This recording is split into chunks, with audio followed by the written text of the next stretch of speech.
சிவபெருமானின் ஜோதிர் லிங்கங்கள் தோன்றிய வரலாற்று நிகழ்வுகளை தான் நாம் பார்க்க இருக்கிறோம்.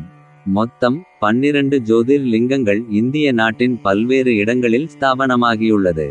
சிவபெருமான் ஆற்றலின் ஆதி வடிவமானவர். அந்த ஆற்றல் ஒளிவடிவமாக தான் வெளிப்படும். அந்த ஆற்றலின் ஒளி மெல்லிய இதமான நிலவொளியாக தொடங்கி சூரிய வெப்பத்தைப் போல் பல்லாயிரம் மடங்கு அதிக வெப்பமானதாகும். அப்படிப்பட்ட ஒளியிலிருந்து 12 கீற்றுகள் பூமியில் படுகிறது. அப்படி விழுந்த ஒவ்வொரு இடத்திலும் சிவபெருமானின் ஆசியுடன் சிவலிங்கங்கள் உருவானது. இந்த 12 லிங்கங்கள் உருவாக காரணமான புனிதமான நிகழ்வுகளையும் இப்போது அந்த லிங்கங்கள் எந்தெந்த ஊர்களில் உள்ளது என முழு விவரங்களையும் இனி வரும் 12 வீடியோக்களில் பார்க்கலாம். இந்த வீடியோக்கள் ஆழ்மனம் யூடியூப் சேனல் லின் பிளேலிஸ்டில் 12 ஜோதிர் லிங்கங்கள் என்ற ஃபோல்டரில் இடம்பெற்றுள்ளன. ஓம் நம சிவாய.